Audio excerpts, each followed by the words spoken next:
I learned something strange about silence the night everything inside me finally broke. It doesn't arrive all at once. It spreads, slow, deliberate, like frost, mapping its way across a window. And when you're standing in the center of a life you thought was safe, watching it crack line by line, silence becomes the only thing you can trust. My name is Elena Ward. I'm 29 years old, a pharmacy assistant who works the early shift, the kind of job people forget exists unless they need something at 7 a.m. I've always liked routines. Order calms me. Lists comfort me. And for most of my life, I truly believed that if I stayed steady, honest, and patient, people would treat me the same way. I was wrong. Before I continue my story, tell me this. If the people you love crossed a line you never thought they would you confront them or quietly start planning your escape? Share your honest opinion in the comments. I truly want to hear your perspective. The first clue wasn't the money. It was the notification sound. Soft, mechanical, almost apologetic, as my phone lit up beside me in the dark. It was 2:37 a.m. The room around me was still, washed in that blue-gray glow that only exists when the world is sleeping. For a moment I thought it was a dream. Then another notification hit. Then another, and another. My heart didn't race. It just tightened, the way a knot cinches inside a rope. When I unlocked my phone, I saw the charges. 3 of them, stacked like fresh cuts on a ledger I never authorized. $860.00, airline purchase. $860.00, airline purchase. $860.00, airline purchase. The exact price of the Christmas trip my family insisted I couldn't afford. I remember sitting up slowly, as if faster movement would make it worse. A familiar ache settled into my chest, that old mixture of confusion and disbelief I used to mistake for guilt. My mind scanned through possibilities, generous ones at first. Maybe it was fraud from a stranger. Maybe it was an error. But the truth was already sitting with me in the dark, waiting for me to acknowledge it. They did this. My family did this. A cold calm washed over me. Not anger, not yet, just clarity. A soft, sinking clarity about the people I was raised by. I used to believe silence was the safest place to hide. Now I know it's the perfect place to think. And in that stillness, in the middle of that dim room with the glow of stolen money staring back at me, something quietly shifted inside me. Something that wouldn't unshift. Because the moment you realize the people you trust the most think so little of your boundaries, that is the moment you stop being afraid to tell the truth. Here at Revenge Bible, we explore real psychological stories of betrayal and justice. Don't forget to like, share, and subscribe so you never miss our next emotional reckoning. People often imagine betrayal as a sudden impact, a single catastrophic moment that shatters everything at once. But in my experience, it begins slowly, long before you ever recognize it for what it truly is. It begins in the small excuses you give people, the tiny ways you let yourself shrink so they feel more comfortable, the forgiveness you hand out like breath until one day you look up and realize you're suffocating. Before the night of the charges, my life was simple, predictable, almost quiet enough to be peaceful. I worked the early shift at a grocery chain pharmacy on the east end of town, a place with fluorescent lights that flickered in the winter and shelves that always needed restocking. I liked the rhythm of it. I liked the way the store hummed in the mornings before customers arrived. The low whir of refrigerators, the soft thud of boxes as we opened new shipments. It was a world that didn't ask too much of me. Most days I clocked in at 6 a.m., brewed the store coffee for whoever wandered in early, and organized the over-the-counter section. My coworkers used to tease me about my habit of lining up the cough syrups by height. "Elena, you're the only one who cares about that," they'd say, half teasing, half grateful. It didn't matter to me. Order was the one thing I could shape with my own hands. Outside of work, my life wasn't glamorous. I lived in a modest one-bedroom apartment that smelled faintly of vanilla because I always kept a candle burning. Not because I needed the scent, but because flame made me feel grounded. On quiet nights, I cooked pasta, tidied the living room, and wrote in my journal. Just small entries, nothing dramatic. Things like, "Mom sounded tired today. Marissa canceled again. Craig interrupted me 3 times during dinner, but maybe he didn't mean it." Looking back, I realize my journals were full of small red flags, wrapped in polite explanations. Family, for me, has always been complicated. My mother, Helen, is the sort of woman who believes struggle builds character, but only for other people. My older sister, Marissa, inherited her sharpness, but none of her restraint. And Craig, well, he believes money should flow toward the good of the family, which somehow never includes me. Still, I loved them. Or maybe I loved the version of them I kept recreating in my mind. More patient, more attentive, more willing to see me as someone with boundaries rather than someone who existed for their convenience. Christmas had always been our ritual. Growing up, we'd gather in my grandmother's old living room with its scratchy sofa and overcooked ham and pretend, for a day, that we were perfectly functional. After she passed, the tradition slipped. My family started traveling for the holidays instead, choosing warm places with resorts they couldn't quite afford but booked anyway. I always joined when I could, even if it meant stretching myself thinner than I should. But this year was different. Prices had climbed. My hours had been cut slightly, and my emergency fund, my quiet little safety net, had taken too long to build for me to casually dismantle it. When Mom told me the trip would be $860 each, I hesitated. When I told her I couldn't afford it, she didn't hesitate at all. "If you can't pay, then you stay behind." No softness, no understanding, just a door closing. I remember nodding, pretending to take it lightly as if the words didn't bruise something deep inside me. I'd always known I was the least prioritized, but hearing it spoken so plainly, it stuck to me. So I made peace with it. I imagined myself spending Christmas alone. Maybe watching a movie, maybe making cinnamon rolls just for myself. I told my coworkers, who gave sympathetic nods. Derek, my closest friend at work, even offered to bring me leftovers from his family dinner. I thanked him, as politely as possible, while swallowing the familiar ache. Still, part of me wondered whether my family felt even a flicker of regret for excluding me. I didn't expect an apology, but maybe a text checking on me. A small gesture of care. Something human.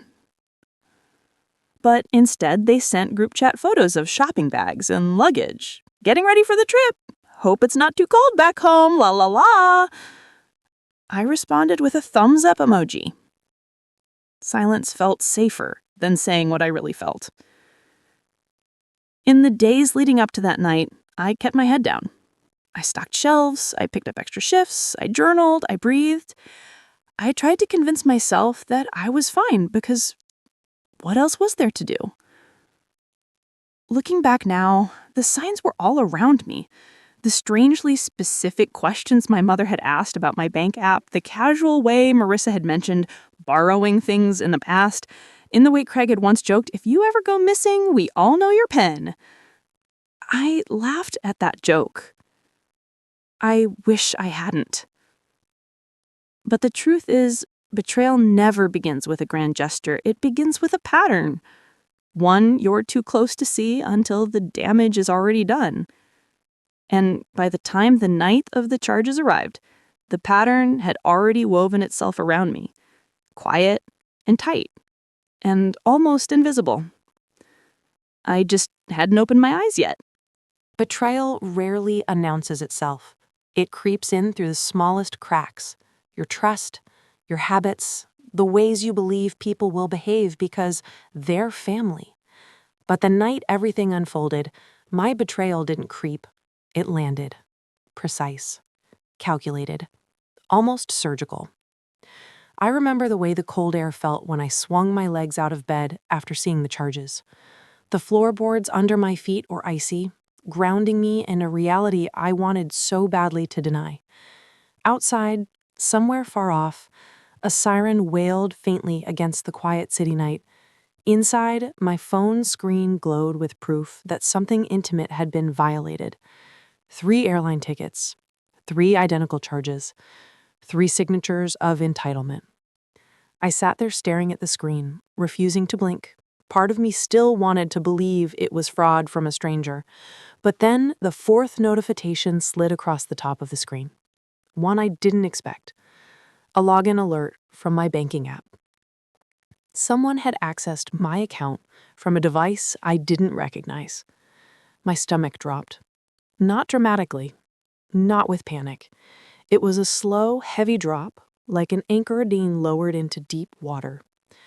I checked the details. Location? My family's neighborhood. Device? iPhone. Time? 2:12 a.m. My mother's house.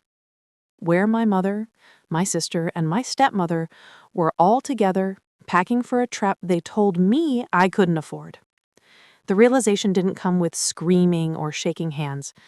It came with a quiet click inside me, an internal lock sliding into place. I stood up, walked to the kitchen, and poured myself a glass of water, though I didn't drink it. The glass felt cold against my fingers, grounding me as the truth assembled itself piece by piece. They didn't want me on the trip. They didn't care how I felt about being excluded, but they wanted my money. Not as a loan, not as a mistake, but as a solution. A solution to a problem they created. I sat at my small kitchen table, the same one I'd bought secondhand and sanded on my own one summer. The hum of the refrigerator filled the silence. My journal sat open to a blank page, as if waiting for the moment I'd need it most. I didn't write. Not at first. I just stared at the page, trying to understand how people who raised me, who claimed they loved me, could make a decision so deliberate, so calculated. Then my phone buzzed again. This time it was a text. "Mom, don't forget to lock up tomorrow. We'll already be gone early." No mention of the charges, no acknowledgement of my existence beyond logistics. I typed back, "Okay." One word, neutral, controlled. But in that moment, the silence inside me shifted into something sharper. A few minutes later, another message appeared on the family group chat. Marissa, "Should we Uber to the airport or just go together?" Craig replied with a thumbs up emoji. I stared at those messages, feeling like an outsider in a conversation funded by my bank account. The injustice of it was so quiet, so casual, that it made the betrayal feel deeper. They didn't even see it as wrongdoing. To them, it was just practical. When people strip you of your boundaries so completely, they stop noticing they were ever there. At 3:05 a.m., I finally called my bank. I didn't cry. I didn't raise my voice. I explained calmly and clearly that the charges were unauthorized and the login wasn't mine. The representative, a soft-spoken woman named Alicia, told me she'd freeze my card immediately. She apologized for what happened, even though she didn't owe me one. When the call ended, the house fell silent again. It's strange how betrayal doesn't always feel like an explosion. Sometimes it feels like a door gently closing behind you, sealing you into a room you didn't choose. You try the handle but realize the lock was set long ago, and you just didn't notice until now. The next morning, I sat in my car outside their house, not to confront them, not yet. I just watched. The sky was still pale, the sun not fully risen. Frost clung to the grass. My breath fogged the windshield. Then the front door opened. Craig walked out first, pulling 2 suitcases. My mother followed, adjusting her scarf, her face bright with excitement. Marissa trailed behind, laughing about something I couldn't hear. None of them checked their phones. None of them checked on me. None of them imagined that I knew. As they finally loaded the trunk, I finally saw it, my mother reaching into her purse, pulling out a folded piece of paper. She handed it to Craig. He unfolded it briefly before tucking it into his jacket. Even from a distance, I recognized it. My being statement, the one that listed my available balance, the balance that funded their trip. My chest tightened, but not with sadness. It was something cleaner, colder, a realization that something inside me had snapped in a way that couldn't be undone. When they finally drove away, I didn't follow. I didn't call. I didn't text. I simply whispered to myself, "Remember this." And for the first time in my life, I meant it not as a plea for understanding, but as the beginning of something else entirely. The day after they left, the world felt strangely hollow. Not empty, just quieter in a way that made every small sound feel amplified. The click of my kettle, the soft buzz of my phone, the scratch of my pen across a page. Everything felt like it was happening inside a larger silence. I didn't go to work that morning. I called out, telling my manager I wasn't feeling well. It wasn't a lie, not in the way that mattered. Betrayal has a way of settling in your body like an ache you can't stretch out. I sat at my kitchen table with my journal open, the soft light from the window barely reaching across the page. For the first time in a long time, I didn't know what to write. The betrayal itself was clear, but why? Why now? Why this way? Those were questions still floating, unanswered. I started with the facts. 3 charges, 1 unauthorized login, a bank statement in Craig's hand, a vacation they told me I couldn't afford. The more I listed, the less it felt like a misunderstanding, and the more it resembled something intentional, planned. But the human mind is strange. Even with proof, we search for softer versions of the truth that hurts less, the truth that feels familiar. So I told myself maybe it was just Mom. Maybe she panicked about money and thought she'd repay me later. Maybe Craig insisted. Maybe Marissa didn't know. But deep down, I already knew none of those things were true. Still, my mind insisted on collecting the missing pieces. I logged into my bank account on my laptop, the screen casting a pale glow across my living room. I pulled up the activity logs, something I'd never bothered to examine before. And there it was. Simple, clear, unflinching. 2:12 a.m., login attempt from iPhone unknown device. 2:14 a.m., session access through saved password. 2:17 a.m., balance viewed. 2:20 a.m., airline purchase authorization request. The timeline aligned too perfectly. It was almost clinical. No hesitation, no accidental taps or rejected charges. Whoever had done it knew exactly what they were searching for. My saved password. The realization slid into place like a puzzle piece I'd been avoiding picking up. Someone didn't just guess my password, they accessed it. I thought back to my mother's earlier questions about being careful online. The way she'd asked, almost too casually, "Do you still have the same phone password as before?" The way Marissa had once borrowed my phone to look something up, but held onto it a little too long. The time that Craig had asked me to help him with his online banking and somehow watched me type my own PIN twice. Little cracks, little clues, little moments that now look different under this new light. As I continued navigating the logs, one detail caught my breath. The login had been done using a password retrieval, which meant someone had gone through my email to reset or confirm my access. Someone had gone through my email. A chill moved across my skin. Slow, deliberate, unmistakable. That was the moment I felt my trust shift into something sharper. I took a breath, steadying myself. I wasn't panicking, but something inside me was rearranging. A quiet anger, not loud, not chaotic, but structured, intentional. I clicked over to my email security settings. Sure enough, 2:03 a.m., password reset email sent. 2:04 a.m., password reset completed from unknown device. My family didn't just steal from me. They broke into the private parts of my life, the parts that no one had any right to. My password, my account, my sense of safety. The betrayal went deeper than money. As the morning shifted toward afternoon, the sunlight dimmed behind gray clouds. My apartment felt smaller somehow, contained. But I stayed there, at my kitchen table, gathering every piece of digital evidence the same way you gather cold photographs from a crime scene. Not with panic, just resolute. Every log, every timestamp, every communication, I documented it all. Around 4 p.m., Derek called. "You okay? You weren't yourself yesterday." His voice softened something in me, not enough to unravel, but enough to remind me I wasn't completely alone in the world. I said, "I'm fine.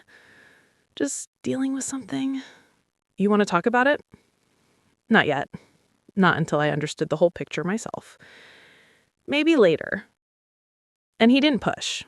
Derek never pushed. That's why he was one of the few people I trusted with anything.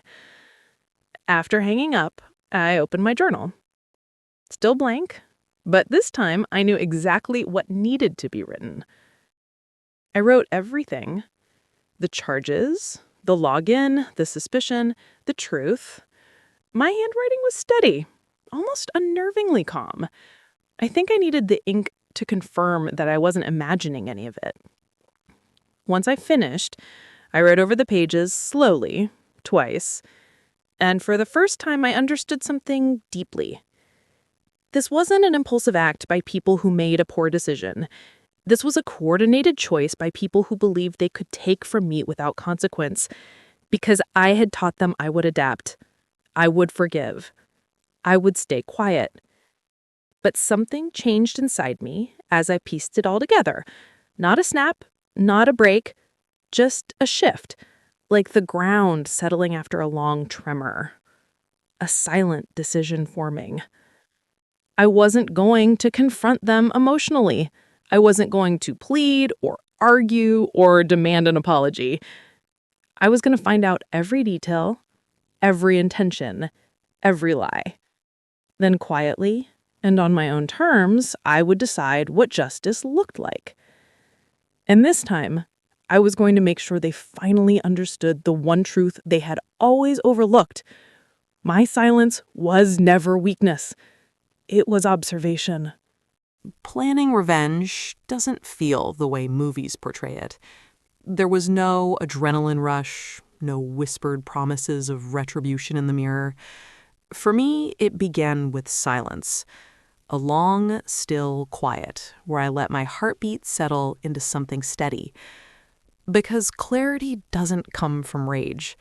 It comes from breathing past it. The morning after I confronted Ethan and Mia, I sat at my kitchen table with a blank notebook in front of me. A single line ran across the top of the page. Revenge must restore what was taken, not destroy what remains. I repeated the words under my breath like a mantra. I didn't want to ruin their lives. I wanted to reclaim mine. I listed what had been stolen. My home, my savings, my trust, my peace. Then I wrote what I wanted back. Stability, truth, closure, and something I hadn't felt in months, dignity. The first step was information. I already had the receipts from the renovation fund. I had the loan documents. I had the messages I saw on Ethan's phone. But evidence isn't the same as leverage. So I turned to the one person Mia underestimated, her older brother, Alex. Alex and I had always respected each other in a quiet, mutual way. We weren't close, but we understood each other. And more importantly, he never liked the way Ethan incented himself into their family. He once told me, half joking but not really, he walks around like he's the CEO of things he didn't build. So I call him. He picked up on the second ring. "You sound different. What's going on?" I told him everything. Calmly, clearly, without dramatics, as if I were reading the weather. At first, he stayed silent. Then he let out a breath thick with disappointment. That idiot. I knew something was off. I didn't ask him to take sides. That wasn't the point. I just needed the truth, the family's version of it. Alex told me something I didn't expect. The house that Ethan had been so eager to renovate wasn't just about modernizing. It was about impressing his wealthy uncle, who was considering passing down a portion of the family business. A picture-perfect home was a power play, a facade. And I was supposed to fund that facade. Alex also revealed another complication. Mia had been bragging quietly to a few cousins about finally showing Ethan who really cared about him. That line burned. But pain can become strategy if you let it cool. I asked Alex one simple question. Would you be willing to tell the truth if I ever needed you to? He answered immediately. Yes. I closed my notebook. Step 1, completed. Step 2 was financial. If Ethan used my identity for a loan, there was a process, long, messy, but possible, to dispute it. But I didn't want to spend years in court. I wanted something cleaner. So I scheduled an appointment with a financial counselor at my credit union, a woman named Jordan, middle-aged, sharp eyes, no-nonsense energy. She reviewed the documents for 10 minutes before leaning back in her chair. "This is identity misuse," she said plainly. "Not the criminal kind, the manipulative kind." I nodded. "What outcome do you want?" Her question mattered.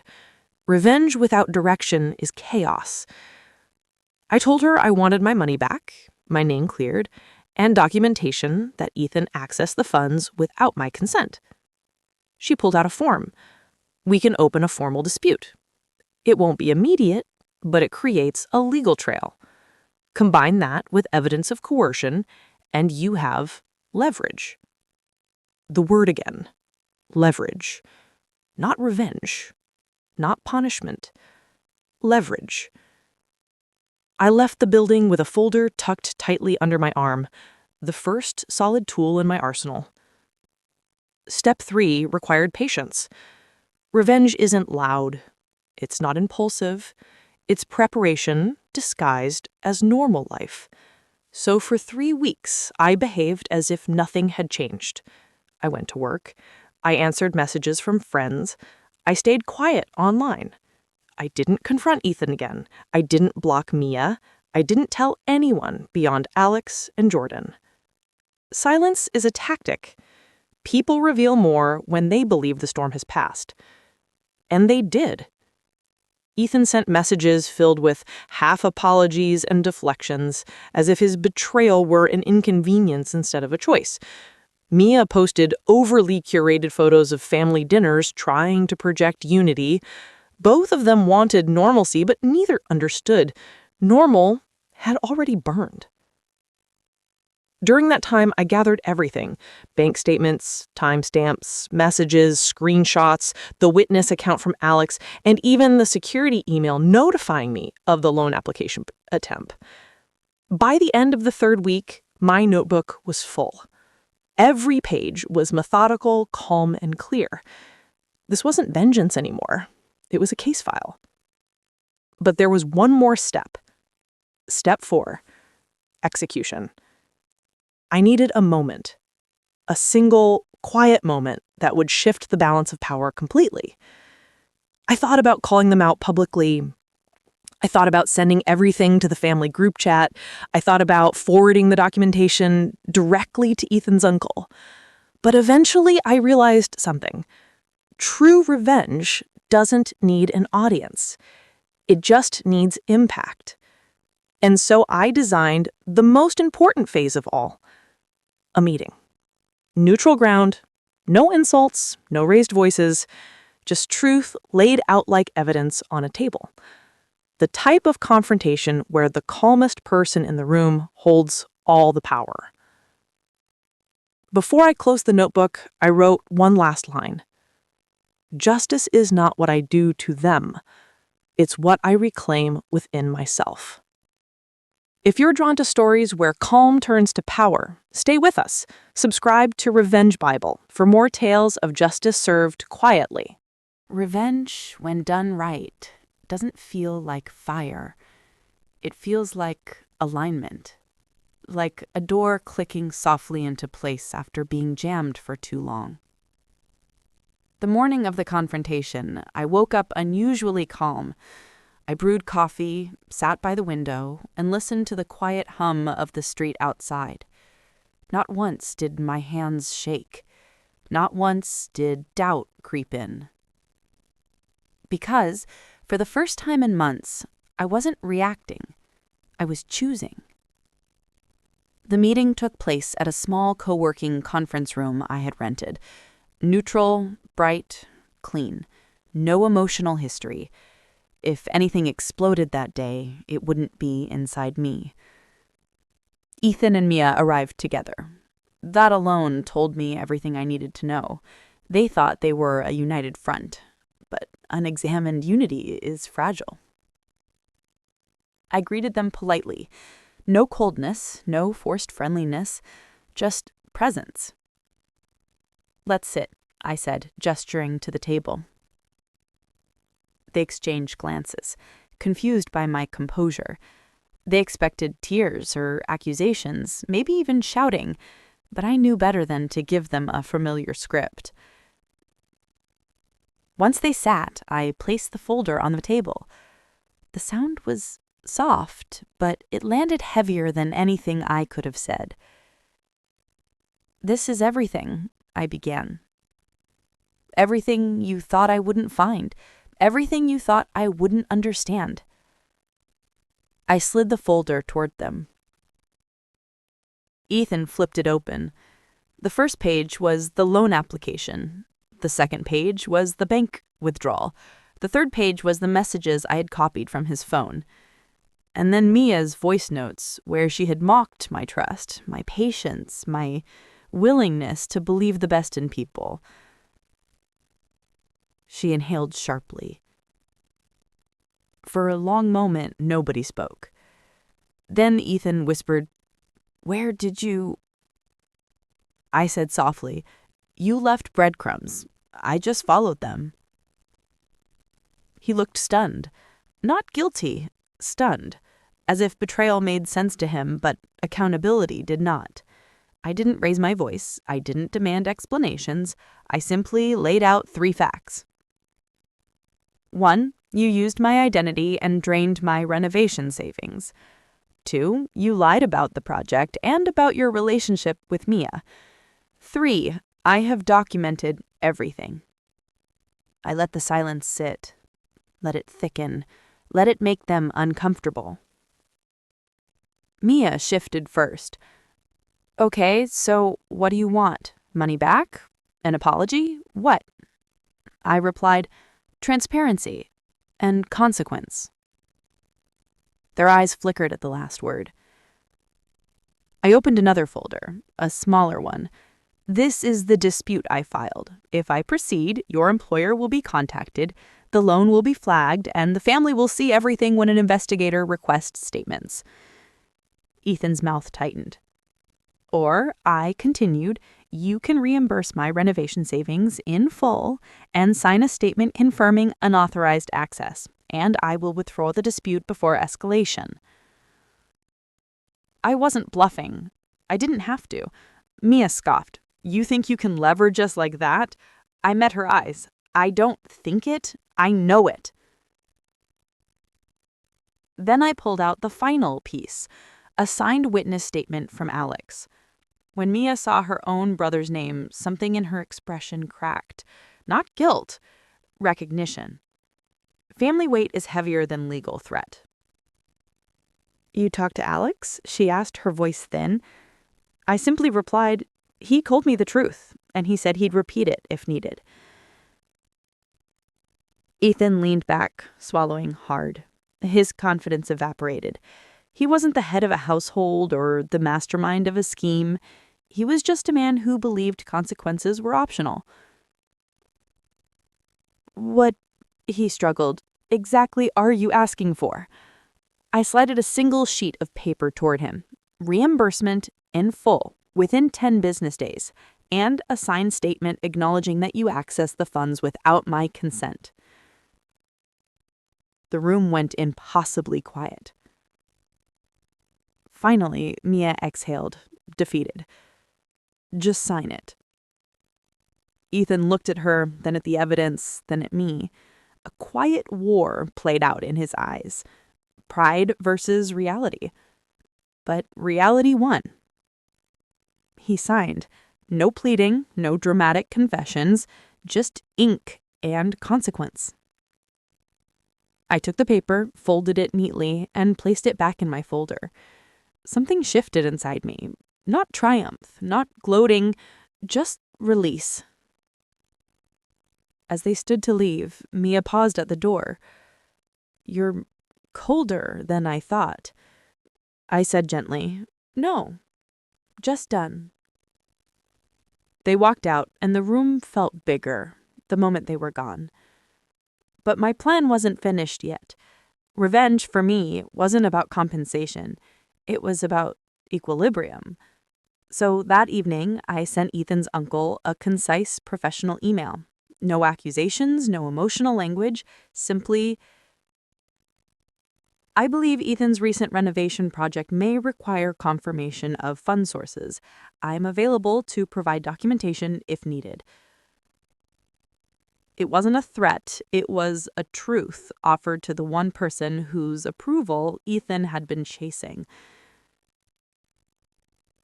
A week later, I received a reply. Thank you. We'll review internally. I didn't need to know the outcome. The seed was enough. Revenge doesn't require witnessing the fall, just restoring the balance. 10 days later, Ethan transferred every dollar back. I withdraw the dispute. The legal trail remained, but dormant. A quiet warning in case he ever tried to cross someone else. My dignity was intact, my stability restored, my peace beginning to return. And none of it required shouting. Just clarity, just strategy, just stillness sharpened into purpose. In the weeks that followed, life became quiet again, but it was a different kind of quiet than before. Not the numbing, suppressive silence I used to live inside. This was a cleaner quiet, a chosen quiet, a quiet that made room for breath instead of fear. The apartment looked different once the renovation savings were back in my account. I didn't rush into buying tiles or paint or new fixtures. I simply sat with the relief, letting it soften the tension I'd been carrying for months. Healing, I learned, isn't a sprint. It's a series of small permissions. You can rest now. You can rebuild slowly. You can trust yourself again. Ethan didn't reach out after the repayment cleared. Neither did Mia. They drifted into the background of my life, the same way people leave a room when the lights turn on. Quietly, quickly, almost embarrassed to be seen. And I didn't chase clarity or closure. I already had both. What surprised me most was how people reacted when they heard pieces of what happened. Some said they were proud of me. Others called me cold, the same word Mia used. But I realized something simple. People who benefit from your softness will always fear your boundaries. I no longer needed their approval. I had mine. I kept going to work. I kept watering my little windowsill basil plant. I kept walking to the bakery on Sunday mornings for the same almond croissant I've ordered since I was 21. Ordinary life felt extraordinary again because it was mine. Fully, finally mine. One afternoon, as I was leaving work, Alex texted me. He said he was glad things worked out and that he hoped I was okay.